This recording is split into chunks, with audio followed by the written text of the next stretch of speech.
The year was 1948. The place was Sunnyside, Queens. Margaret Strauss, known for her infectious laughter, was found brutally murdered. Her husband, Roman, became the prime suspect. The evidence was circumstantial. A bloody glove, witnesses seeing them argue. Roman, despite his pleas, was swiftly tried and convicted. On a cold December morning, Roman Strauss was executed for a crime he swore he didn't commit. The case left a lingering unease in Sunnyside. Years later, the echo of this tragedy would resurface, pulling two strangers into a decades-old mystery. Their quest for truth would challenge everything they thought they knew. Decades later, the bustling city continued its relentless rhythm. The streets were alive with the hum of engines and the chatter of people, a symphony of modern life that never seemed to rest. Amidst this urban chaos, stories of the past lingered, waiting to be uncovered. Mike Church, a private investigator, was known for his tenacity. His reputation for solving the unsolvable had earned him respect and a steady stream of clients. He thrived on the challenge, each case a puzzle waiting to be pieced together. His latest case brought him to St. Margaret's Orphanage, a place steeped in history and mystery. The orphanage, now abandoned, held secrets that had been buried for decades. Its eerie silence contrasted sharply with the bustling city outside. He was there to meet Amanda, a woman with no memory of her past.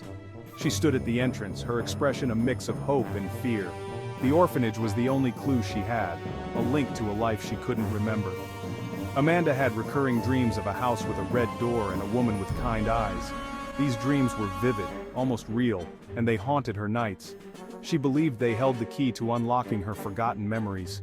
Hoping to find a connection to her forgotten past, Amanda sought Mike's help. She showed him a photograph, the only tangible link to her dreams. It was a picture of the house with the red door, a place she had never seen in waking life. Mike, though skeptical, saw desperation in Amanda's eyes. He had seen that look before, in clients who were on the brink of losing hope. He decided to take the case, driven by a mix of curiosity and compassion. Their investigation began with hypnosis, delving into Amanda's subconscious. The therapist guided her through the fog of her mind, searching for fragments of her past. Each session was a journey into the unknown, a step closer to the truth. As Mike delved deeper, he stumbled upon a psychic barrier protecting something buried deep within. It was as if Amanda's mind was shielding her from a painful truth, a truth that was crucial to solving the mystery. It was like chasing shadows. Every clue led to more questions, every answer seemed to slip through their fingers. But Mike was determined. He knew that somewhere in the darkness, the truth was waiting to be found. Amanda's amnesia was a cruel twist of fate.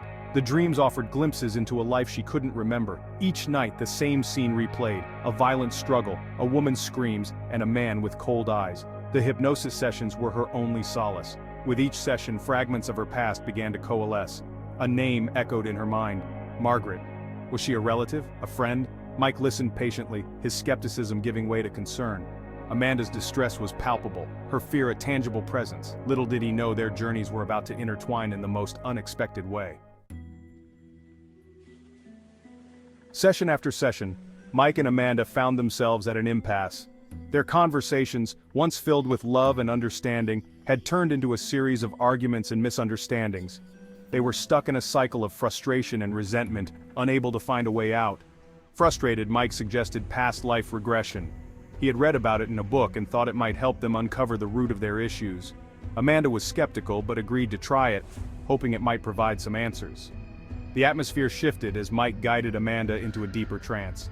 The room was filled with the soft glow of candles, and the air was thick with anticipation. Mike's voice was calm and steady as he led Amanda into a state of deep relaxation. Slowly, Amanda began to speak with an unfamiliar accent, painting a vivid picture of a bygone era. Her voice was soft and distant, as if she were speaking from another time and place. She described scenes of a life that felt both foreign and familiar. She described a life filled with music and love, but also a darker reality. There were moments of joy and laughter, but they were overshadowed by a sense of impending doom. The images she painted were vivid and haunting. She spoke of a possessive husband, his jealousy, and the night it all went wrong. The husband, consumed by his own insecurities, had become increasingly controlling and abusive. Amanda's voice trembled as she recounted the events leading up to that fateful night, the argument that escalated into violence, the blood, the fear, It was a night of terror and heartbreak, a night that had left a deep scar on Amanda's soul. The details were chilling and the pain in her voice was palpable. As Amanda recounted these details, Mike felt a cold dread creep up his spine.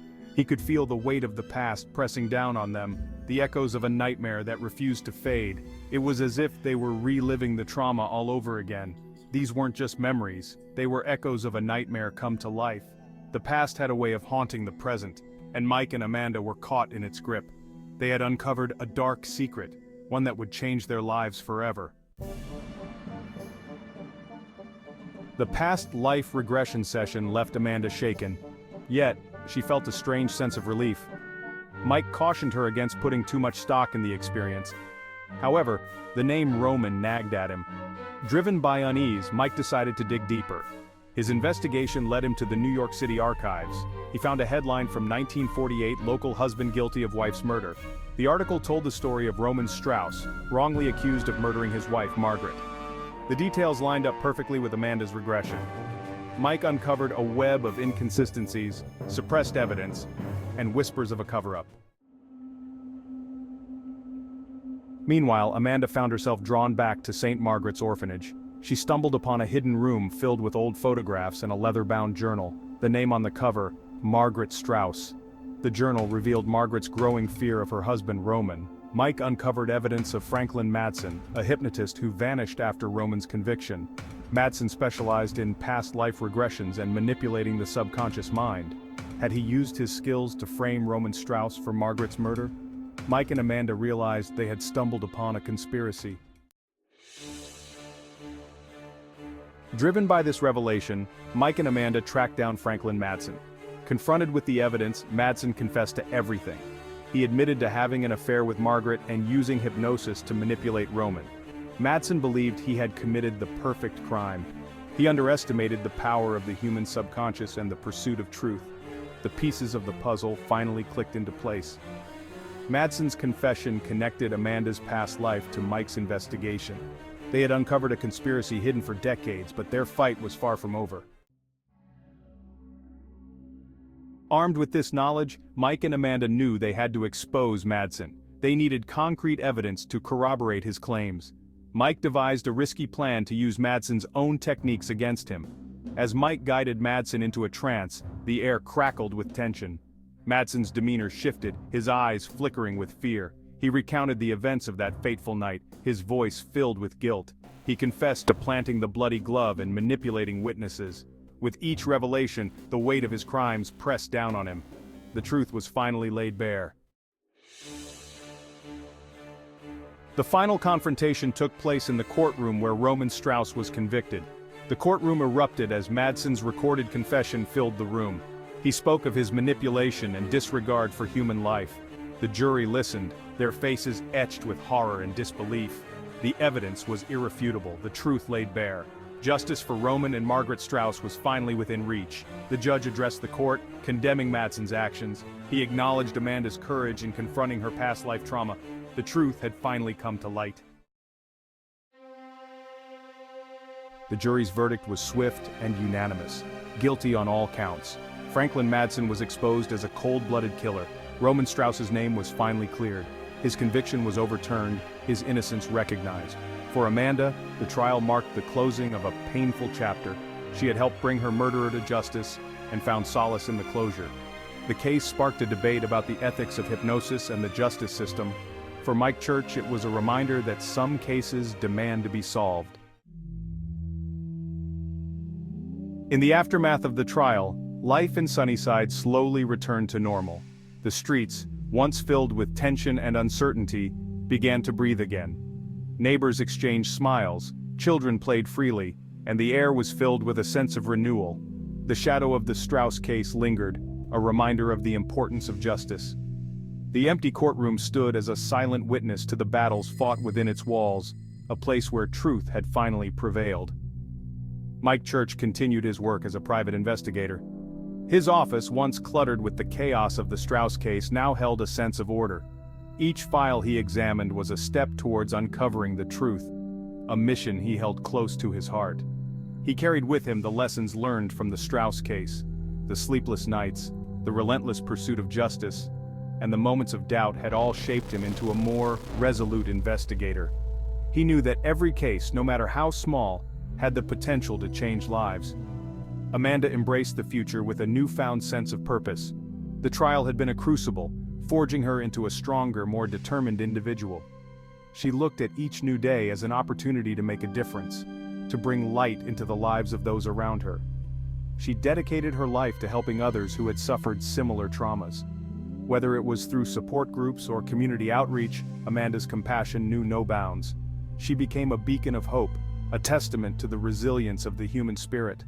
Mike and Amanda emerged from the darkness stronger, their bond forged in shared experience. They walked hand in hand, their steps in sync, a silent promise to face whatever the future held together. Their love had been tested and had emerged unscathed, stronger than ever. They had faced the ghosts of the past together, reaffirming their belief in the power of truth and justice. As they stood before the setting sun, they knew that their journey was far from over, but with each other by their side, they were ready to face whatever came next with hope in their hearts and a steadfast belief in the future.